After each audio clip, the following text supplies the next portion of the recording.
Terpujilah nama Tuhan Yesus yang telah kumpulkan saya dan saudara ada dalam perhimpunan ibadah pada hari ini. Terimalah salam dari mimbar ini. Shalom jemaat Tuhan. Shalom. Senang kembali boleh berjumpa dengan Bapak Ibu Saudara. Bagaimana kabarnya? Semua sehat ya? Puji Tuhan. Ya, hari kemarin kita boleh kembali mengingat, konon katanya bahwa 14 Februari adalah hari Valentine, hari kasih sayang. Ya, tapi saya percaya bahwa setiap hari itu adalah hari kasih sayang.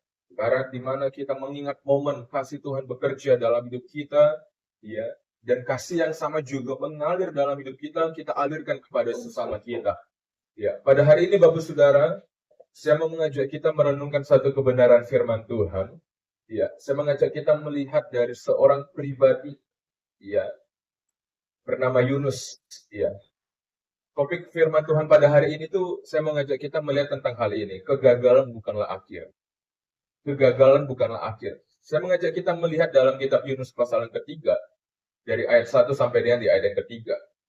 Yunus pasal yang ketiga, dari ayat 1 sampai dengan di ayat yang ketiga. Demikian firman Tuhan berkata, datanglah firman Tuhan kepada Yunus untuk kedua kalinya demikian.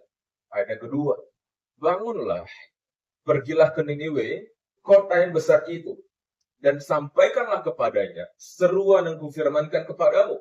Di ayat ketiga, bersiaplah Yunus, lalu pergi ke Niniwe sesuai dengan firman Allah. Bapak Saudara, Yunus pasal 3 adalah kisah lanjutan selepas Yunus keluar dari perut ikan. Ya, Bapak Saudara, setiap diri kita pernah mengalami situasi sama seperti Yunus, ya. Di mana kita mengalami, saya merasa bahwa hidup yang saya jalani sepertinya sudah gagal, sudah selesai. Sepertinya apa yang kita jalani itu layaknya sia-sia. Ya, kalau kita ingat kembali bagaimana kisahnya Yunus, ya, Yunus mengalami situasi yang sangat berat. Ya, 3 hari dia ada di dalam perut ikan, itu bukanlah waktu yang pendek. Ya, sehingga pada akhirnya dia dimuntahkan begitu saja. Dari sisi manusiawi, Yunus mengalami yang namanya sebuah kegagalan. Bapak Saudara, hal ini menjadi sebuah perenungan bagi setiap diri kita begini ya. Setiap diri kita ya, pernah mengalami situasi di mana kita merasa bahwa hidup yang saya jalan itu sudah selesai. Hidup yang saya jalan itu sudah gagal. Baik itu dalam panggilan pelayanan, baik itu dalam relasi, baik itu dalam ketika kita mengambil sebuah keputusan, sepertinya kenapa ya harus seperti ini? Kita merasa bahwa ini sudah gagal, ini seandainya dan seandainya. Bahkan di dalam iman yang kita jalani pun, ketika kita menjalani bersama dengan Tuhan, ada kala di mana kita merasa Tuhan seandainya saja, muncul pertanyaan atau muncul ungkapan dari diri kita, seandainya saja. Iya. Bapak Saudara, setiap diri kita pernah mengalami situasi seperti ini. Walaupun mungkin kisahnya boleh berbeda. Tapi kita pernah mengalami situasi seperti ini. Dalam pelayanan, dalam panggilan pelayanan, kita merasa bahwa apa yang kita kerjakan sepertinya sia-sia saja. Karena semuanya gagal. Tidak ada hal yang positif, tidak ada hal yang apa. Menyesal semuanya. Bapak Saudara, pada hari ini kita akan mencoba merenungkan begini. Ya. Bukan soal siapa yang pernah gagal atau siapa yang tidak pernah gagal di dalam menjalani hidupnya. Ya. Tapi soal bagaimana setiap diri kita mampu menyikapi situasi seperti itu.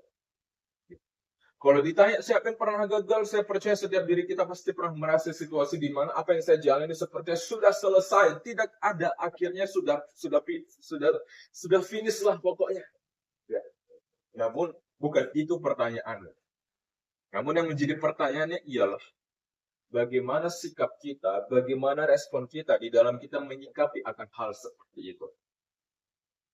Ya. Kita akan sama-sama melihat dari kisah Yunus, Bapak Ibu Saudara. Tatkala Yunus ketika akhirnya dimuntahkan oleh ikan itu, ya. Itu adalah situasi yang terburuk yang Yunus pernah alami. Dia merasa bahwa hidupnya sudah selesai, sudah finish, sudah gagal. Sehingga muncul sebuah penyesalan, seandainya dia nggak lari, mungkin nggak akan seperti itu. Ya. Seandainya saja mungkin kita bisa mengulang hidup kita, mungkin nggak akan mengalami situasi seperti ini. Namun yang namanya sudah terjadi. Ya. Sehingga muncul pertanyaan begini.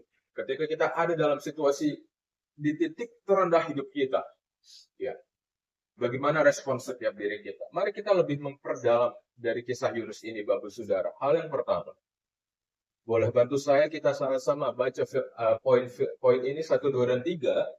Jangan menutup cerita. Karena apa? Tuhan belum selesai. Dari kisah Yunus saya mengajak kita merenungkan satu hal begini, Bapak Saudara. Jangan menutup cerita. Karena Tuhan belum selesai. Cerita yang kita jalani, kitalah pemerannya. Namun penulisnya bukan hanya kita. Sutradara yang paling utama itu ialah Tuhan. Mari kita coba lihat kembali kisahnya Yunus. Dalam Yunus pasal 1, di ayat 1, 2, dan di ayat ketiga, dikatakan begini. Datanglah firman Tuhan kepada Yunus bin Amittai demikian. Bangunlah, pergilah ke Niniwe, kota yang besar itu. Berserulah terhadap mereka, karena kejahatannya telah sampai kepadaku. Tetapi Yunus bersiap untuk melarikan diri ke Tarsis, jauh dari hadapan Tuhan. Permulaan ketika Yunus dihampiri oleh Tuhan, Tuhan berkata kepada Yunus, berfirmanlah Tuhan. Ya. Ini adalah ungkapan firman Tuhan yang pertama yang Tuhan sampaikan kepada Yunus. Tapi mari kita coba lihat kembali dalam pasal yang ketiga di ayat yang pertama tadi yang sudah kita baca, Bapak Saudara. Dikatakan begini, datanglah firman Tuhan kepada Yunus untuk kedua kalinya.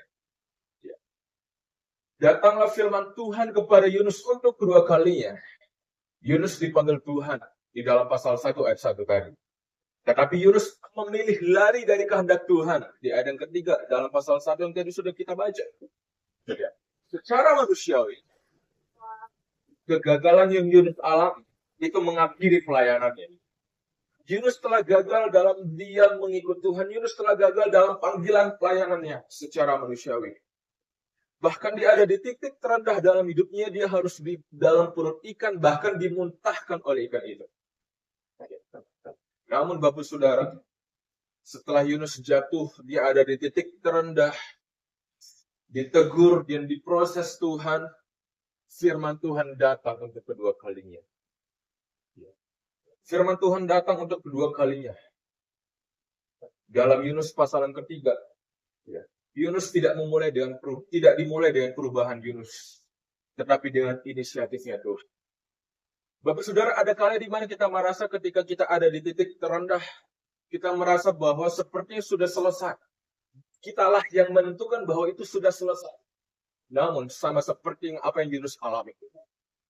Yunus tidak menutup kisahnya, tapi Tuhanlah yang berinisiatif untuk terus memulai kisahnya Yunus. Frasa kedua kali yang tadi di pasal yang ketiga dikatakan bahwa ini menegaskan bahwa Tuhan tahu bahwa Yunus ada di titik terendah. Tuhan tahu bahwa Yunus mengalami kegagalan. Tetapi itu tidak menentukan bahwa itu selesai, itu akhirnya. Tuhan tidak mengganti Yunus. Tuhan memanggil kembali. Ini menunjukkan apa? Cerita yang Tuhan mau tulis dalam kehidupannya Yunus belum selesai. Seandainya sudah selesai, sudah pasti dia akan mati di dalam pernikahan itu. Tetapi kenapa Tuhan boleh izinkan dia untuk bisa bertahan 3 hari? Bukan hanya karena Yunus hebat, tetapi oleh karena ada sebuah cerita yang masih mau Tuhan tuliskan dalam hidupnya Yunus. Sama halnya dengan setiap diri kita, Bapak Saudara. Kalau setiap diri kita merasa saya ada di titik terendah dan sepertinya hidup saya sudah selesai, harapan saya sudah selesai, tidak ada apapun yang bisa saya andalkan. Mari sadar, Tuhan datang dengan inisiatifnya. Tuhan penuh inisiatif untuk terus memegang tangan setiap diri kita, untuk terus menulis kisah yang mau Tuhan mau nyatakan bagi setiap diri kita. Sehingga saya mau katakan begini. Jangan pernah menyimpulkan hidup kita itu selesai hanya karena oleh satu kegagalan. Jangan pernah menyimpulkan hidup kita itu sudah finish hanya oleh karena kita merasa ini adalah titik terendah hidup saya, Tuhan. Berarti hidup saya sudah selesai. Tidak. Selama firman Tuhan masih datang bagi setiap diri kita.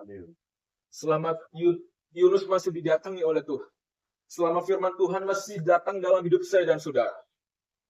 Cerita saya dan saudara belumlah tamat. Menarik ungkapan yang saya temukan ini, Bapak Saudara. Saya pribadi juga agak terkesan ya. Yang dimana dikatakan bahwa khususnya dalam poin yang kedua. Selama firman Tuhan masih datang dalam hidup saya dan saudara, cerita itu belum selesai. Selama Tuhan masih ada dalam hidup saya dan saudara, cerita saya dan saudara belumlah tamat. Sehingga mari setiap diri kita dengarkan kembali suara itu.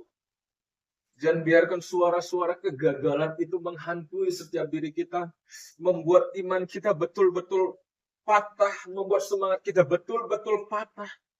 Tapi mari ingat bahwa firman Tuhan masih senantiasa datang kepada setiap diri kita. Sebagaimana Yunus mengalaminya. Berfirmanlah Tuhan kedua kalinya kepada Yunus.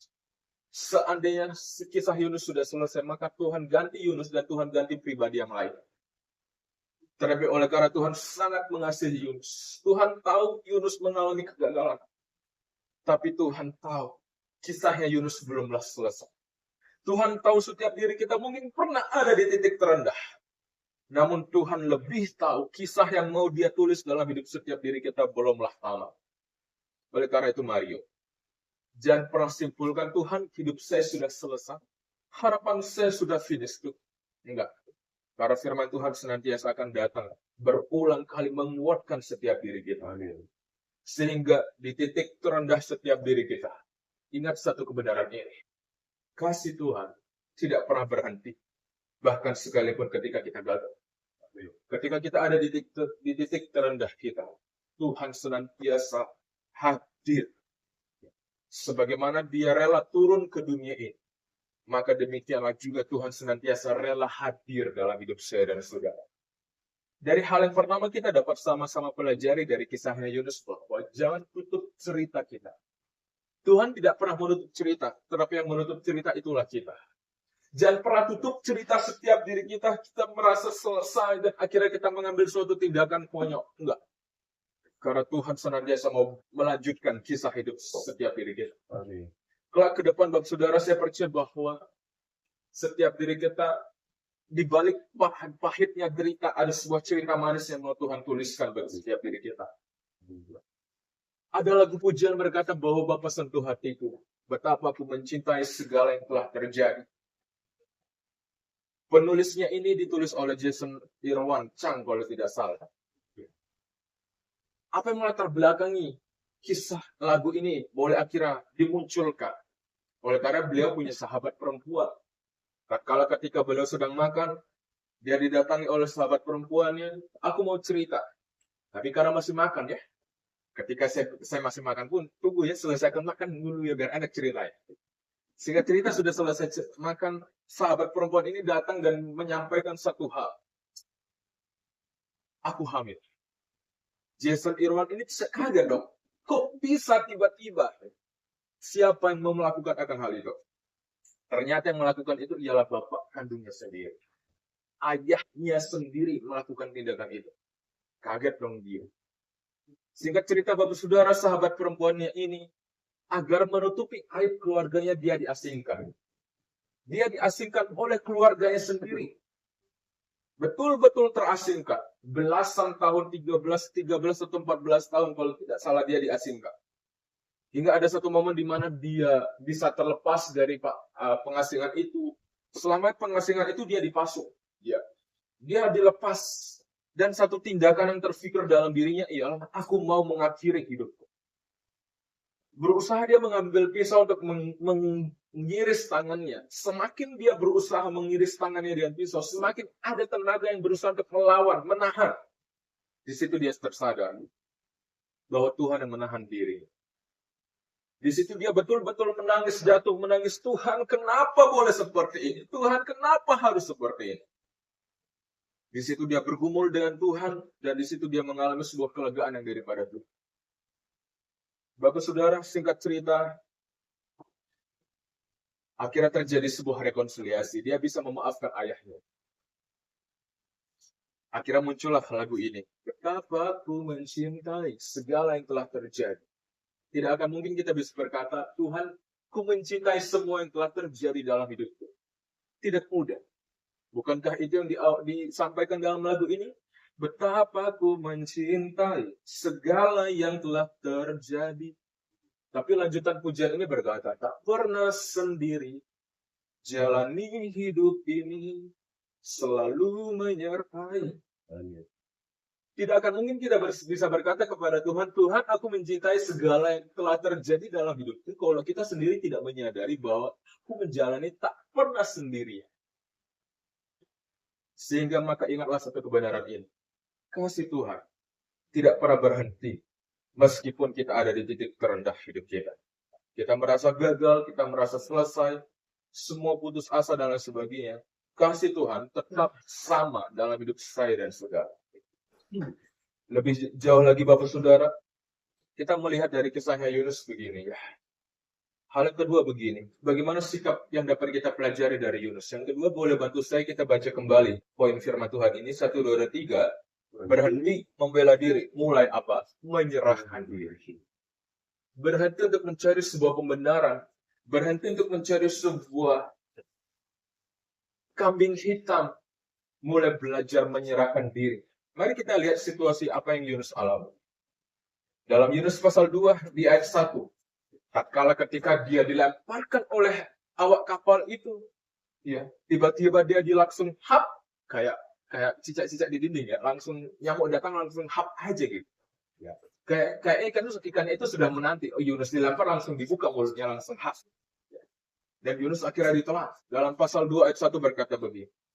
Berdoalah Yunus kepada Tuhan Allahnya dari dalam perut ikan itu. Katanya, dalam kesusahanku, aku berseru kepada Tuhan, dan ia menjawab aku. Bapak Saudara, Yunus tidak bilang kepada Tuhan, Tuhan kenapa harus seperti ini? Tuhan kenapa bisa seperti ini?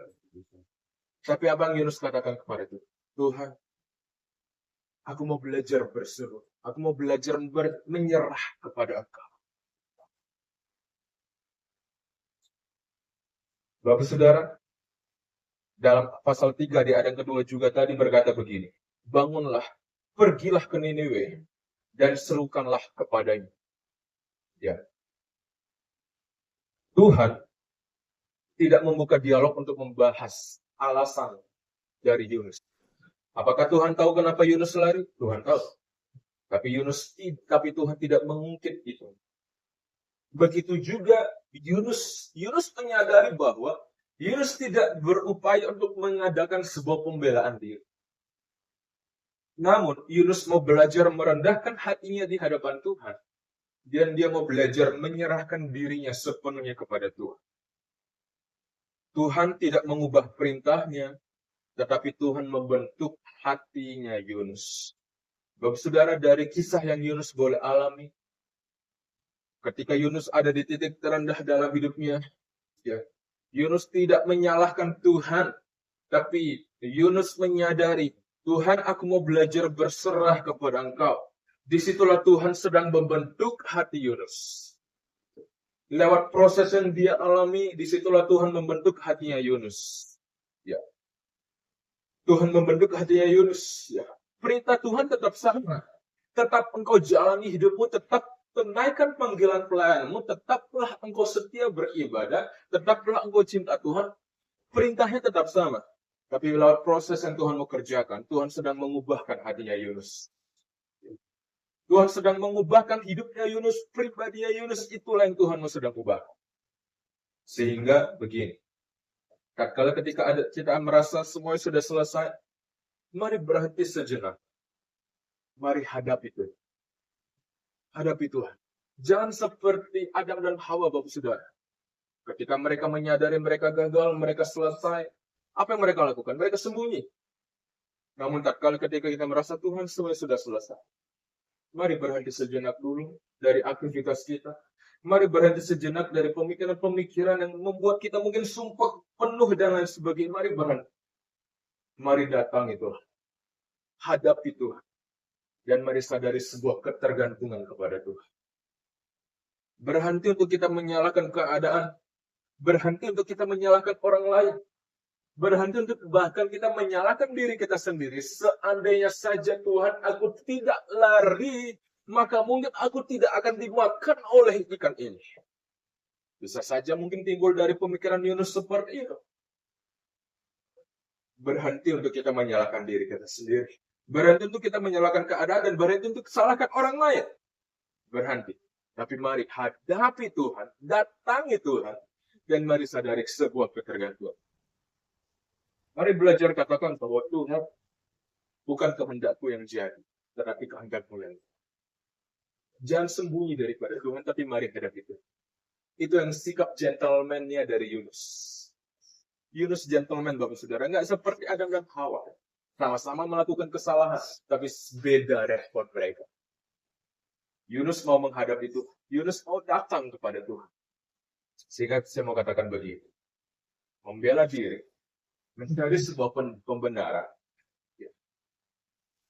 Itu akan membuat setiap diri kita terjebak pada masa lalu kita. Terjebak pada situasi di mana, ya saya salah, ya udah saya salah. Tapi ketika kita menyerahkan diri kita kepada Tuhan, itu membuka diri kita, membuka jalan untuk kita melihat apa yang Tuhan sedang kerjakan dalam hidup kita. Menjadi pertanyaan sederhana, kita mau yang mana? Mau senantiasa terus, Tuhan saya nggak salah kok. Wajar-wajar aja saya lari, kotanya sudah betul-betul jahat. Kalau Tuhan mau hukum, ya udah hukum aja. Wajar. Bisa saja kita menyalahkan, bahkan kita bisa salahkan diri kita. Seandainya saja Tuhan saya nggak lari, mungkin saya nggak akan mengalami situasi seperti ini. Sudah selesai, sudah terjadi. Kalau kita hanya berfokus pada hal itu, kita akan terjebak pada situasi seperti ini. Tetapi sebaliknya ketika kita datangi Tuhan, kita hadapi Tuhan, dan kita mau belajar menyadari sebuah ketergantungan kepada Tuhan, maka dari hal itu akan terbuka jalan. Ternyata Tuhan sedang mengerjakan sesuatu hal yang indah. Itulah yang kita katakan bahwa Tuhan turut bekerja dalam segala sesuatu untuk mendatangkan kebaikan. Bukan hanya Alkitab tidak berkata Tuhan turut bekerja dalam hal yang baik, tidak. Tapi Tuhan bekerja mendatangkan kebaikan. Ya. Dalam hidup saya dan saudara yang setiap diri kita jalani, ya. Ini kita sudah mau masuk ke bulan ketiga ya. Di di tahun 2026.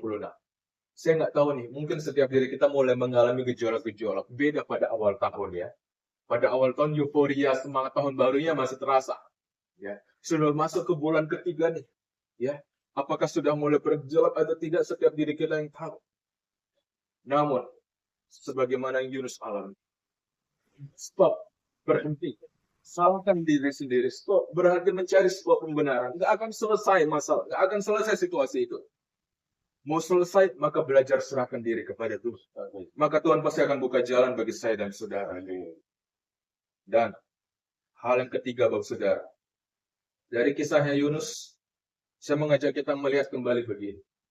Bersikap taat dengan mau melangkah kembali pada kehendaknya Tuhan. Ya. Taat mau melangkah kembali pada kehendaknya Tuhan. Yunus pasal 3 di ayat yang ketiga berkata begini.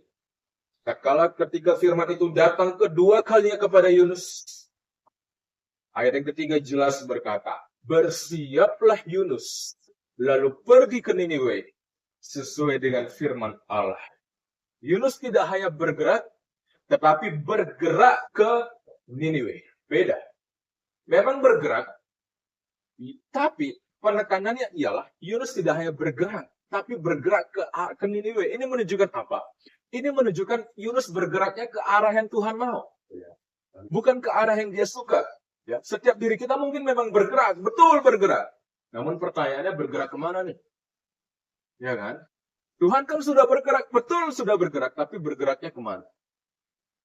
Yunus bergerak, betul Yunus bergerak. Tapi Yunus bergerak ke Niniwe. Ini menunjukkan apa? Kembali penekanannya ialah Yunus tidak hanya melangkah. Yunus mau belajar taat, melangkah dalam kehendaknya Tuhan. Melangkah kembali ke dalam kehendaknya Tuhan. Bagi setiap diri kita yang bersama hari ini umat Tuhan, setiap diri kita ketika kita menyadari Tuhan, aku sudah bangkit, aku mau belajar kembali bergerak betul. harus mau bergerak. Tapi bergeraknya kemana dulu nih? Ke arah yang saya dan saudara suka, atau ke arah yang mau Tuhan mau? Dari kisah Yunus kita belajar. Bukan ke arah yang Yunus suka, tapi ke arah yang Tuhan sudah kehendaki. Layaknya kompas Bapak Ibu Saudara. Ya. Masalahnya bukan sejauh mana sudah melangkah. Tetapi yang menjadi perenungannya ialah ke arah mana nih? Ya. Kenapa ketika mungkin masuk hutan atau dalam trip mungkin ke pegunungan pakai Google Maps sudah jauh melangkah, ya, yang salah bukan arahnya, yang salah bukan jalannya, ya, tapi yang salah ialah arahnya nih, ya. Bukan soal sejauh mana kamu sudah berjalan, tapi mari pastikan arah mana nih yang kita tempuh, ya. Semakin cepat arah itu dikoreksi, semakin cepat pula kita kembali ke jalur yang betul. Kan sama-sama berjalan, betul, sama-sama berjalan. Betulkah arahnya itu? Jadi yang salah bukan jalan yang mana, tapi arahnya yang mana nih? Ya. Kalau arahnya salah, jalannya pasti salah. Kenapa jalannya bisa salah? Karena arahnya tidaklah betul. Sehingga satu penekanannya begini, semakin cepat itu dikoreksi, semakin cepat pula kembali ke arah yang betul, kembali ke jalan yang betul. Jangan berhenti karena kita ada di titik terendah. Jangan berhenti karena kita merasa sudah putus asa. Tapi mari koreksi arah hidup kita. Sesuai dengan firman Tuhan. Jangan hanya bertanya, apakah aku sedang melakukan sesuatu? Apakah aku sedang berjalan? Tapi mari tanya, apakah aku berjalan di arah yang Tuhan kehendaki atau tidak? Itulah yang Yunus ambil. Yunus tidak hanya taat, tapi Yunus taat melangkah kembali dalam kehendaknya Tuhan. Ya. Penekanannya di bagian itu. Bukan hanya sebatas taat, tapi taat kembali dalam kehendaknya Tuhan. Bukan hanya bergerak, tapi memang betul bergeraknya ke Niniwe. Kenapa harus ke Niniwe? Itulah yang Tuhan mau. Itu kehendak Tuhan. Ketika Tuhan setia menyempurnakan hidup saya dan saudara, tatkala Tuhan lihat, kita koreksi arah di diri kita. Kita koreksi Tuhan, ternyata aku yang salah.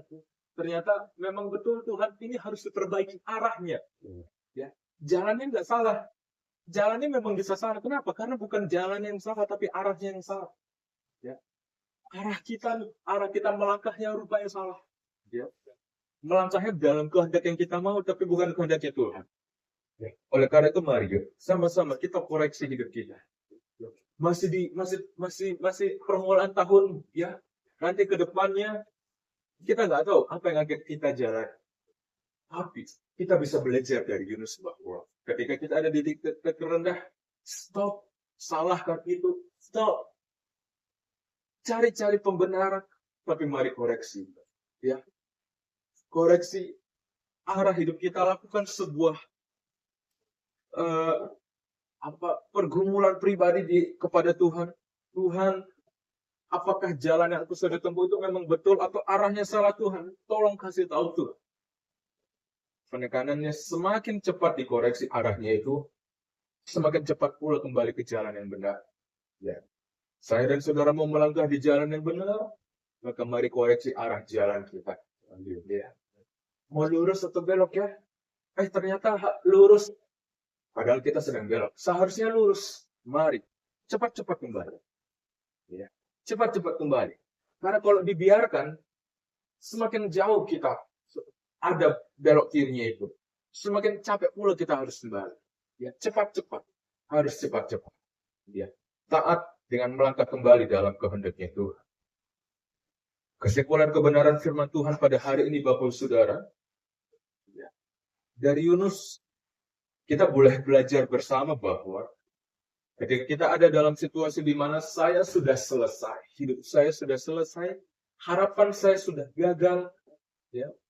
Saya ada di titik terendah. Yang pertama, jangan tutup cerita kita. Jangan cepat-cepat akhiri. The end. Ya. Masih to be continue. Masih bersambung. Ya. Masih bersambung. Contohlah kisah sinetron itu ya kan. Bagi bapak saudara yang suka nonton sinetron mungkin sudah tegang-tegangnya tiba-tiba langsung bersambung. Ya kan. Mungkin hidup yang kita jalani seperti itu ya. Lagi tegang-tegangnya, jam cepat-cepat diakhiri. Masih bersambung rupanya. Ya, lagi menarik-menariknya nih, lagi di puncak-puncaknya nih. Jangan langsung cepat-cepat udah selesai. Enggak, karena Tuhan belum selesai. Tuhan sebagai sutradara belum selesai. Ya, kita pemeran, tapi kita bukan penulis kisah hidup kita. Ya, Tuhanlah penulisnya. Ya, entah masih berapa bab yang Tuhan masih mau tulis. Namun pada intinya kisah kita belum selesai. Kapankah selesai ya selepas kita kembali ke rumah Bapa di surga? Selama saya dan saudara masih injak dunia ini, ya, masih injak tanah, ya, berarti kisah kita belum selesai. Lalu yang kedua ialah berhenti untuk kita bela diri.